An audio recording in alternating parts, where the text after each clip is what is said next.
I'm Tarek Masoud from Harvard University. Let's answer your questions from the internet. This is Middle East Support.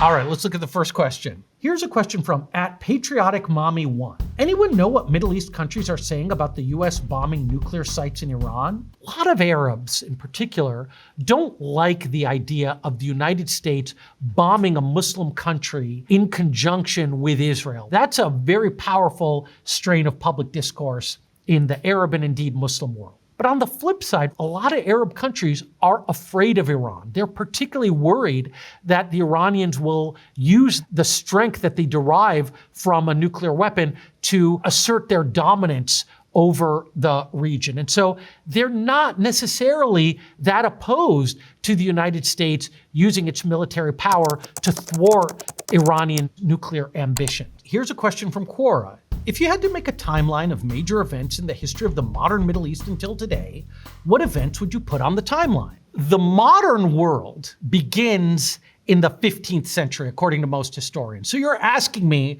to pick 6 events over the last 500 years. That's really hard to do. The first is 1453, when Mehmet II conquers Constantinople, renaming it Istanbul. And that really is the beginning of the Ottomans' rise to power. They conquer the entirety of the Arab world, and it remains under their control for the next 500 years. The second point I would put there is in 1492, the Spanish Reconquista. The Spaniards force out the Arabs who had been controlling Spain since the 700s. Then I'd come to 1744, a local tribal leader in Central Arabia, Muhammad al-Saud, forges an alliance with a local religious leader named Muhammad ibn Abdul Wahhab. And that gives rise to the Kingdom of Saudi Arabia, whose leaders are the descendants of al-Saud. The other thing it gives rise to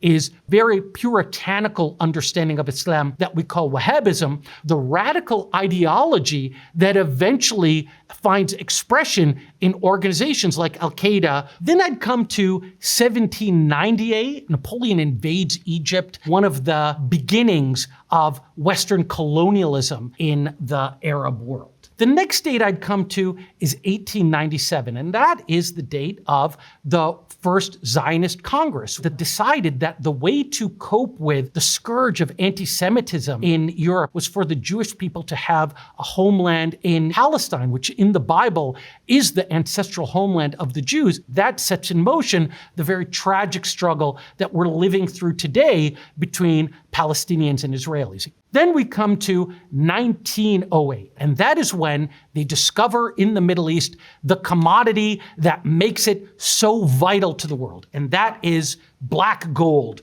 or oil. The Middle East is the world's largest producer. The last date, I'm going to say the end of World War I. It's really when the modern Middle Eastern state system comes into being. The British and the French and the Allies take over this part of the world, and they draw the borders that today are the source of so much conflict. Let's take another question. Dill Chips asks, it's been a bit more than 6 months since the Assad regime fell.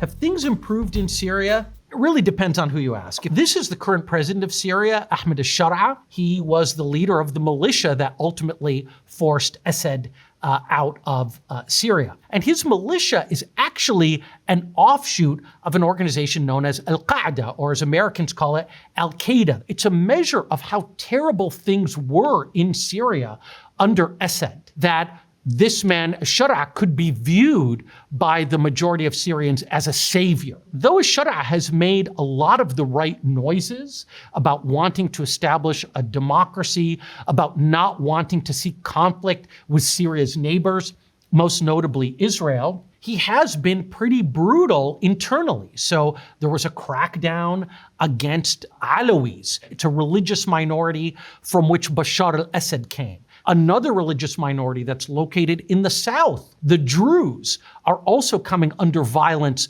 from militias associated with Sharaa's government. Are things in Syria better than they were when Bashar was around? If you ask this handsome gentleman, things are great. Let's take another question.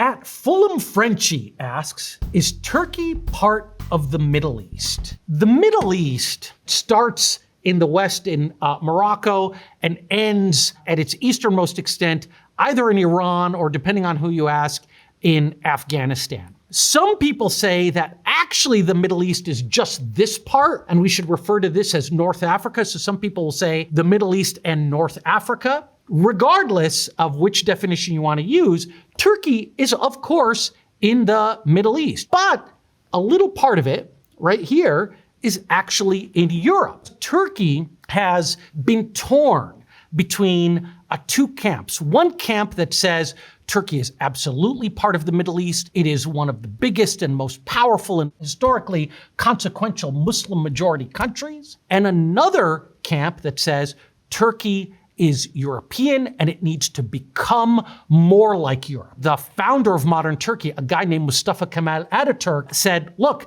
in World War I, we were totally defeated by the Allies because the Turks were on the side of the Germans. The way we can never let that happen again is to become like the Europeans who defeated us. Ataturk instituted all kinds of reforms to make Turkey more European. One of the big things he did in Turkey, people used to wear a hat that looked like this. It's called a fez. The reason that lots of Turks wore it is because it's a hat that you could wear and still pray because it didn't have a brim and Muslims touch their foreheads to the ground when they pray. Ataturk was so keen on making his country European that he banned that headgear and said people needed to wear fedoras and hats with brims in order to become more like Europeans. That struggle between Ataturk's vision of Turkey and a more traditional Middle Eastern Muslim version of Turkey exists to this day. Big Ed Cactus Head asks, why has the US Navy failed to stop the ragtag Houthis from attacking ships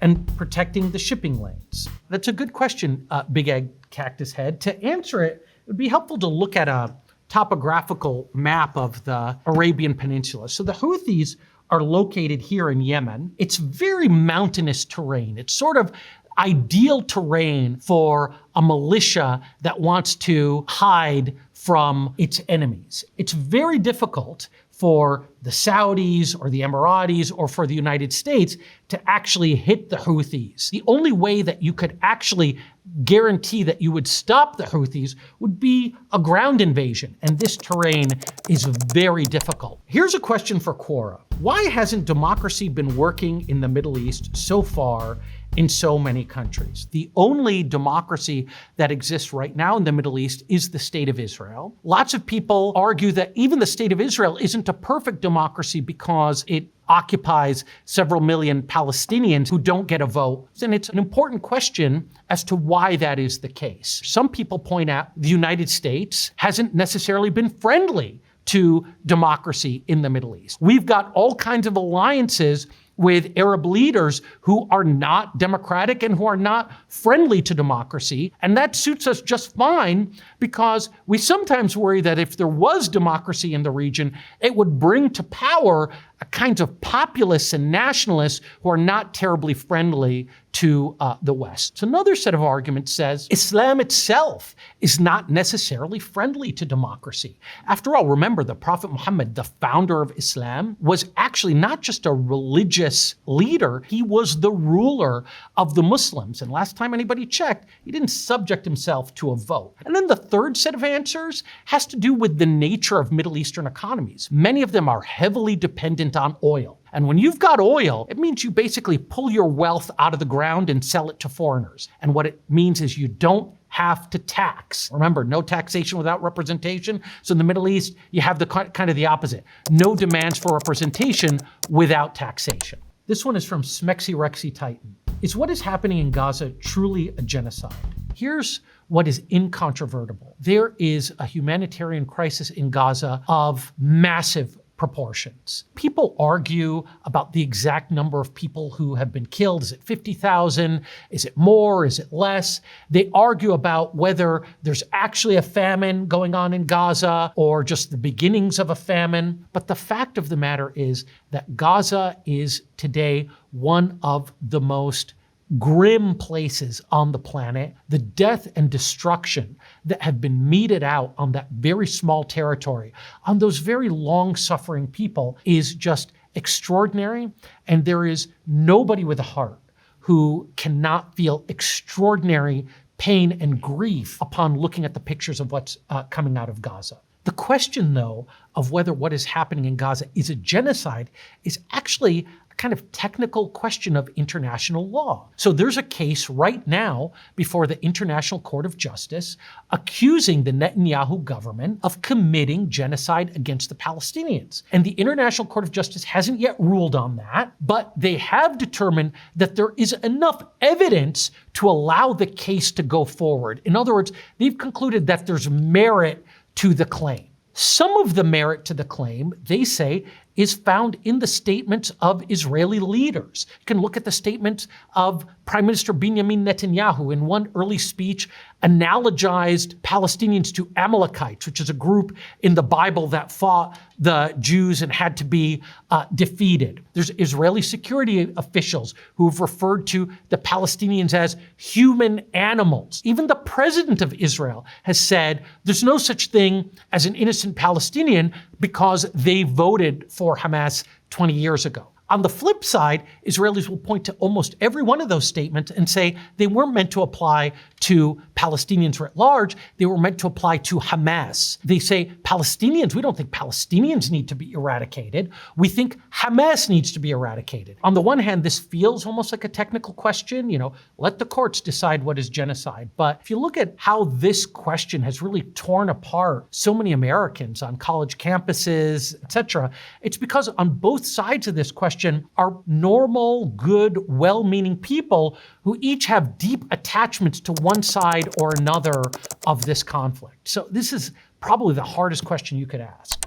Otters in Tuxedos asks, why is there so much oil in the Middle East? You really have to go back millions of years. What is now the Arabian Peninsula was actually a kind of warm and shallow sea that was full of plant life. That plant life ultimately gets sedimented layer upon layer, subject to tremendous heat and pressure, and turns into the hydrocarbons that you know and love. And what's particularly unique about the Middle East is not just that there's a lot of oil, but it is very easy to access. It's very close to the surface. It's not as simple as sticking a straw in the ground and sucking, but it's close. So it's very cheap to extract, and that's why the Middle East is really the gas station of the world. Here's a question from the No Stupid Questions subreddit, asked by Ulterior Kid 324. The United Arab Emirates has the lowest crime rate and the most influx of millionaires.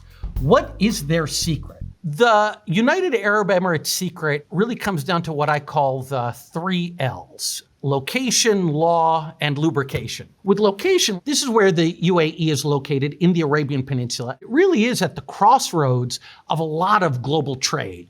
The leaders of the UAE recognized this in the 1970s and 80s, and they doubled down on turning their country into a global trade and logistics hub. They built one of the world's great airlines. If you want to fly from New York to anywhere in Asia or South Asia, odds are you're going to fly through Dubai. So the United Arab Emirates has some of the most business-friendly laws in the world, and they enforce them. If you go to the UAE now and you, for example, sign a contract with somebody in the Emirates, that contract is going to be enforced. Then we come to the third ingredient in the UAE success, and that's lubrication. And by this I mean oil. The UAE is oil rich, and they use that oil money to make their country into the kind of place that would attract millionaires and foreign investors and turn it into one of the most exciting parts of the Middle East. At Ryan57429 asks, what's the origin of the conflict between Israel and Palestine?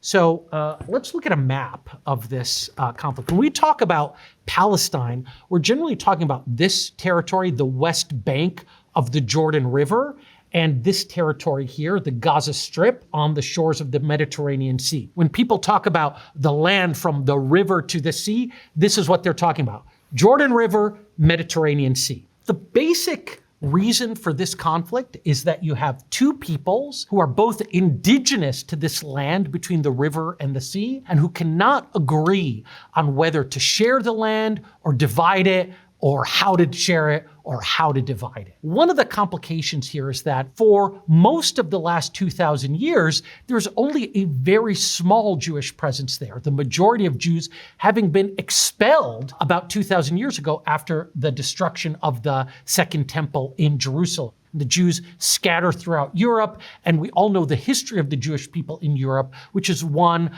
of great tragedy and triumph. But ultimately, by the 19th century, the Jewish people have been experiencing so much anti-Semitism in Europe that a powerful movement emerges to resettle the land of Palestine. And so Jews start returning in large numbers in the latter half of the 19th century, and they invariably start to bump up against the Arabs who had been living there. In the very beginning, when Jewish immigrants from Europe show up, they have pretty good relations with the Arabs because the Arabs find in them source of employment. Arabs were agricultural workers, farmers, and so they would work on the lands purchased by the Jews. A little bit later on, some of the Jews who immigrate to Palestine have a different idea about how they want to live. They say, we don't want to depend on Arab labor. We want to become self-sufficient. And if you're an Arab faced with this new kind of Jewish pioneer, you're going to be upset because they're actually boycotting your labor. Another driver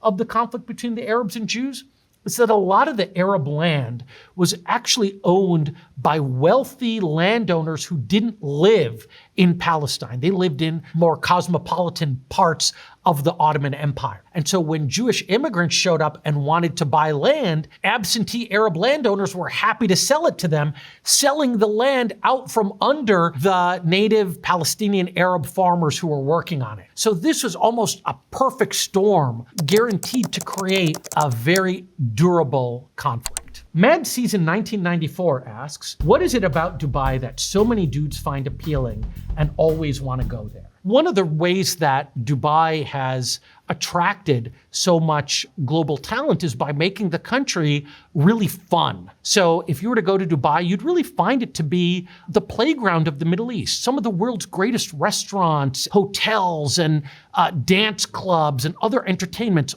I, for example, went to SeaWorld in Abu Dhabi, and it was amazing. There's the tallest building in the world, the Burj Khalifa. Really crazy building projects like this development that's made up of reclaimed land in the Persian Gulf. You know, you can't exactly reenact the plot of the Hangover movies there, but it is a very open society. But there is, of course, a less appealing side to it. If you are, for example, an Indian guest worker who's been brought in to Dubai or to any of the cities in the Arabian Gulf, from Doha to Riyadh, to build some of these gleaming skyscrapers, you're not having such a good time. You're making money to send back to your family, but you may be living in conditions that are not humane. It's not all fancy nightclubs and Michelin-starred meals for all of the young men who are in Dubai. This one is from the Israel-Palestine subreddit.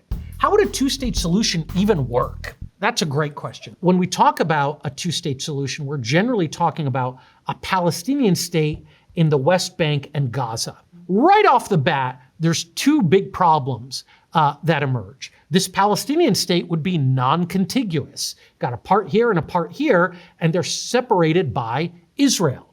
How do you deal with that? How do you actually have free passage of Palestinians from this part of their territory to this part of their territory without the Israelis feeling that having a bunch of Palestinians pass within Israel proper is a security threat? Another problem that jumps right off the bat, the Israelis say, if we also give away the West Bank and we have no security presence in the West Bank, then the entire state of Israel is vulnerable because there's lots of highlands here in the West Bank. Israelis say, well, we're going to cede the highlands so that the Palestinians can just launch rockets and artillery against us. But that's not even the half of it. Another problem is that This map is a little bit misleading because if we look at a detailed map of the West Bank, this is not one undifferentiated mass of Palestinians. The Israelis have, since 1967, been settling the Palestinian territory of the West Bank with Jewish settlers. And there are now about 750,000 Jewish settlers in the West Bank. How would it work? Would you have to expel the Jewish settlers? Can they remain in a Palestinian state and be safe? There's a lot of technical details that have to be worked out. And so when you ask how would a two-state solution even work, I'd say today in 2025, my answer is I don't know. I also don't know of any other solution to this problem.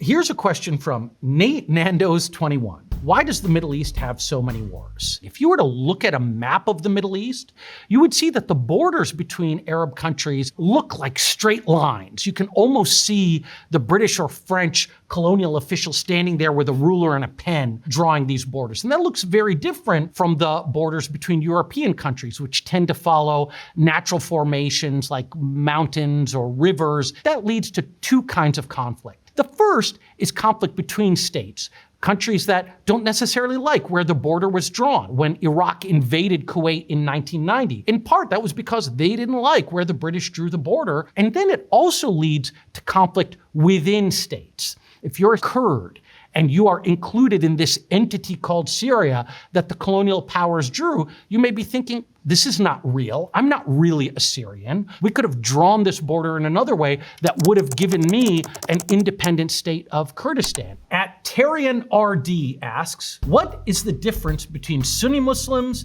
and Shia Muslims? The main difference between Sunni and Shia Muslims really goes back to the early days of Islam. The religion, which today counts 1.8 billion people among its followers, was started in the early 7th century by a man named Muhammad, who is revered by Muslims as a prophet. When Muhammad died, the Muslim community was divided about who would lead them. Some people said, oh, you know, the Prophet Muhammad has this good buddy and father-in-law named Abu Bakr. He should be the one to lead the Muslim community. Whereas others said, well, the Prophet Muhammad's a cousin, Ali ibn Abi Talib, is more suitable for leadership. There was civil war, and the Shias today are basically the descendants of those who supported Ali. They were called Shi'at Ali, the partisans of Ali. And today they make up about 10% of Muslims, concentrated in Iran and Iraq, with large populations in Lebanon, large population in South Asia. There's definitely conflict between Sunnis and Shias. For example, Iran and Iraq fought a war through the 1970s and early 80s. But of course,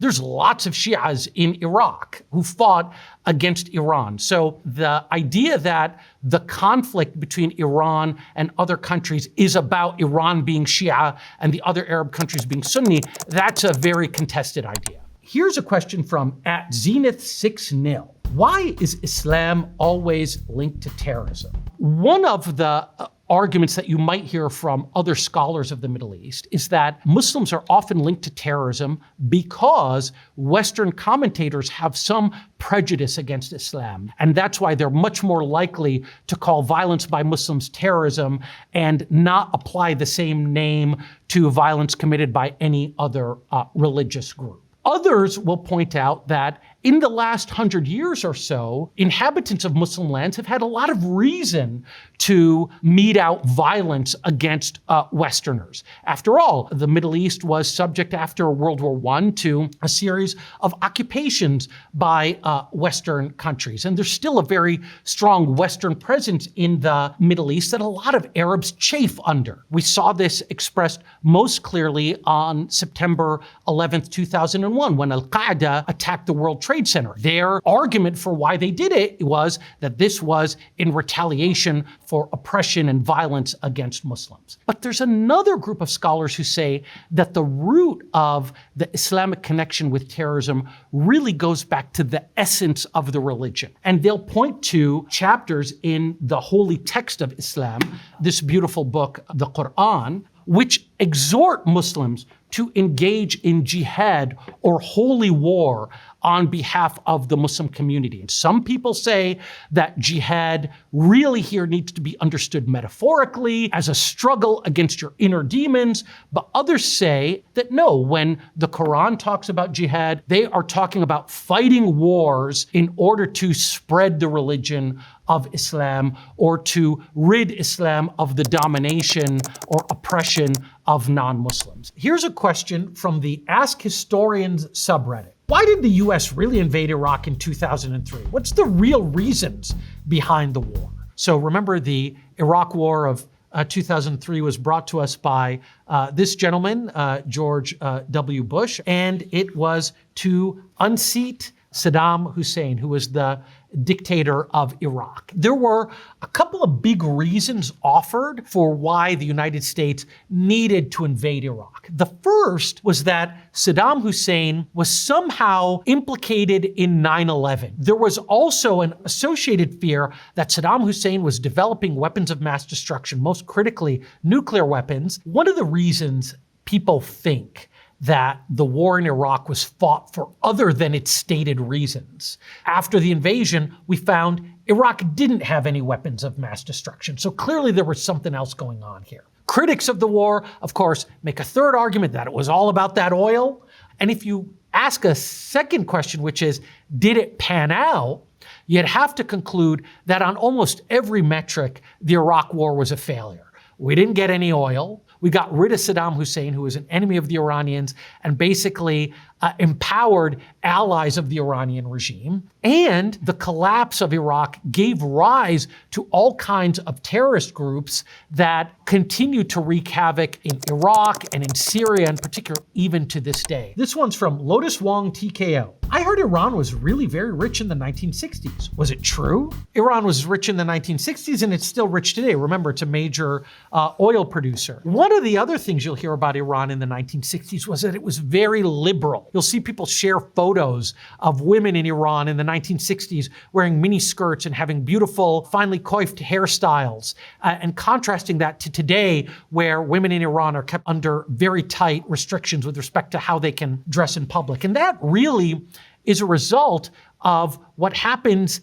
in Iran, I would say starting in the 1950s. So in 1953, Iran is actually a constitutional monarchy. There's an Iranian leader named Mohammad Mossadegh who decides to nationalize the Anglo-Iranian Oil Company. This is the major oil company that's producing Iranian oil, and it's owned by the British. America decides to cooperate with the British and overthrow him.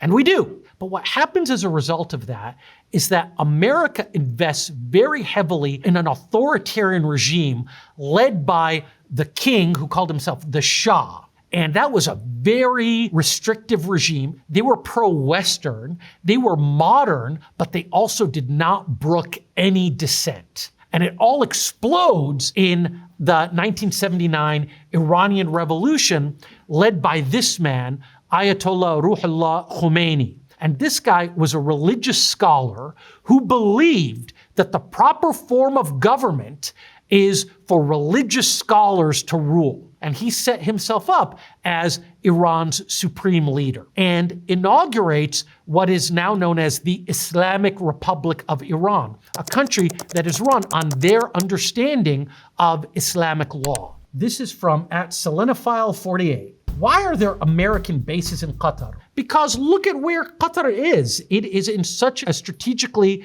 important territory. You've got Iran here, you've got the oil of the Persian Gulf that flows through here. So it's very important for the United States, which wants to ensure the free flow of oil and the security of its allies from Iranian adventurism, to have a military presence there to keep the oil flowing and to keep the peace. Socratic Tiger asks, why did America become pro-Israel in the 1960s? So if you were to ask a lot of Palestinians, they would find that to be a weird question. They would say, America has been pro-Israel from the very beginning. After all, the UN vote that results in the international global recognition of the State of Israel, the U.S. played an important role in lining up the votes for the State of Israel. The U.S. was one of the first countries to recognize the State of Israel. The question is right that something does change in the 1960s, where the alliance between the United States and Israel becomes much stronger. And I would say a big part of that is the Cold War. During the Cold War, where the U.S. is locked in this struggle with the Russians, we're looking for allies around the world. And in that point in time, the Arab countries didn't look like great allies. The oil-producing countries of the Persian Gulf were definitely pro-American, but then you had countries like Egypt, Syria, Iraq, where they were much more naturally aligned with the Soviet Union, both because they were kind of leftist in their orientation, but also because they saw the United States as the successor to the former imperial powers, whereas the Soviets talked about ending colonialism and liberating the peoples of the global South. Israel, in contrast, looks like a natural ally of the United States. Culturally, there are similarities because so many Jewish people came from the West. There's a large Jewish community in the United States. And the State of Israel at that time, unlike any of the Arab countries, was a liberal democracy. Here's a question from the Ask Middle East subreddit. What is Israel's main goal with invading other countries? Would the Middle East be more peaceful without them? The Israelis actually fight 4 wars against the Arabs. The first is the War of Independence in 1948, which the Palestinians call the Nakba, or the catastrophe. The end of that war results in the map of Israel looking like this. The Jewish state has captured all of the green territories, except for this, actually. This is the Golan Heights. And this territory here, the Gaza Strip, is controlled by Egypt. And this territory here, the west bank of the Jordan River, including Jerusalem, is captured by the Kingdom of Jordan. Then there was a war in 1956 in which Gamal Abdel Nasser, as he's called in America, he nationalized the Suez Canal. And so the British and the French, with the connivance of the Israelis, attack Egypt. They are eventually pushed out because the United States sides with the Egyptians. Then in 1967, Israel launches a preemptive war against its Arab neighbors. And that's because Nasser, that dictator in Egypt, was saber-rattling. His rhetoric was always very bellicose. He talked about throwing the Jews into the sea. So the Israelis would say, in 1967, the reason we, quote, invaded other countries is because we were facing a threat from those other countries. At the end of that war, they had captured not just the Gaza Strip, they captured the entire Sinai Peninsula from Egypt, they captured the West Bank from Jordan, and they captured the Golan Heights from Syria. It wasn't until 1973 when the Egyptians launched an attack on the Israelis in order to recapture the Sinai Peninsula that the Israelis lose Sinai, ultimately as a result of a peace deal that they make with the Egyptians. 1982, the Israelis invade Lebanon because the Palestinian resistance movement had relocated to Lebanon and was launching cross-border raids against Israel. The general rationale that Israeli security analysts will give you is that all of these cross-border conflicts that Israel is involved in are in order to fend off attacks. That even includes the war in Gaza. Hamas uses their control of Gaza to launch rockets at Israel. And then when October 7th happened, that too is another reason why the Israelis say they have to wage this war. There's lots of people who point to the conflict between Arabs and Israel as the main source of conflict in the region. It's a major source of conflict, but it's not the only conflict in the Middle East. And you ask this question, would the Middle East be more peaceful without them? The natural answer is to say, well, why stop at the Israelis? You know, the Middle East could be a lot more peaceful. The world could be a lot more peaceful if there weren't any people. Where you have people, you have conflict. Here's a question from Playful Interview 753. Why the heck are the Saudis building a futuristic city in the middle of the desert? The question is referring to a city that the Saudis are building that is called Neom. This is supposed to be a futuristic city with beaches that have glow-in-the-dark sand, 100-mile-long linear skyscraper. One of the ambitions that the Saudis have is to really establish their country, just like their neighbors in the Emirates did, as an attractor for global talent. The Saudi Arabia that I grew up in was a very conservative society. So when I was growing up in Saudi Arabia in the 1980s, women weren't allowed to drive. Women had to wear concealing black garments when they went outside. And if you were unlucky enough to be caught outside during prayer time and you didn't go to the mosque, there would be religious police who would strongly suggest that you go and pray in the mosque. The current crown prince of Saudi Arabia, Mohammed bin Salman, is trying to change this. And so this project of building this big, glitzy city is an attempt to signal very powerfully that Saudi Arabia has changed and the new Saudi Arabia has arrived. Here's a question from the Afghanistan subreddit. Why does the Taliban want to stop women from doing anything?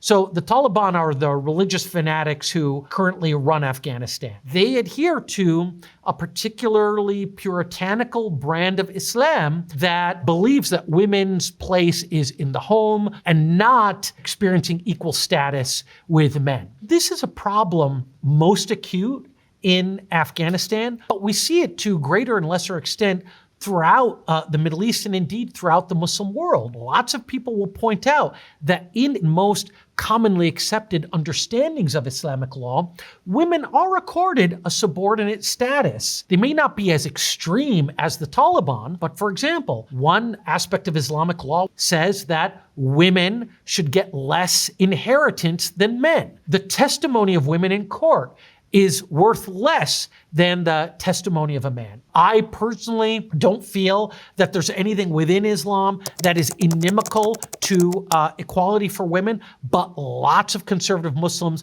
don't think that way. This is from the Explain Like I'm 5 subreddit. Explain Like I'm 5, the difference between kosher and halal. Kosher is the dietary regulation followed by adherent Jews, and halal is a set of dietary regulations followed by Muslims. There's lots of similarities between the two. Kosher, you don't eat anything that has to do with a pig. The same in halal. There's some areas where halal goes further than kosher. So for example, in Islam, it is not halal to consume alcohol, whereas it is kosher to consume alcohol for Jews. And there are other areas where kosher goes a lot further than halal. So for example, in kosher dietary laws, you're not allowed to mix meat and milk. In Islam, there's no such restriction. So a Muslim can have a cheeseburger, an adherent Jew cannot. In Judaism, for example, you're not allowed to eat shellfish. Most Muslims think eating shellfish is totally fine. One of the reasons they overlap is because Islam, like Christianity, descends from Judaism. There's all kinds of ways in which you can observe the practice of contemporary Muslims and see how it's so similar to the practice of contemporary Jews. For so many hundreds of years, Islam and Judaism developed together. When the Muslims dominated Spain, Jews and Arabs created their individual religious laws in conversation with each other. And that period of cooperation and that common genealogy is what makes the conflict between Muslims and Jews today so much more tragic, but it's also what gives me a little bit of hope that one day they'll be able to transcend it. I gotta say, those are some of the toughest questions I've ever faced. That's probably tougher than the toughest Harvard classroom. Thank you for watching Middle East Support.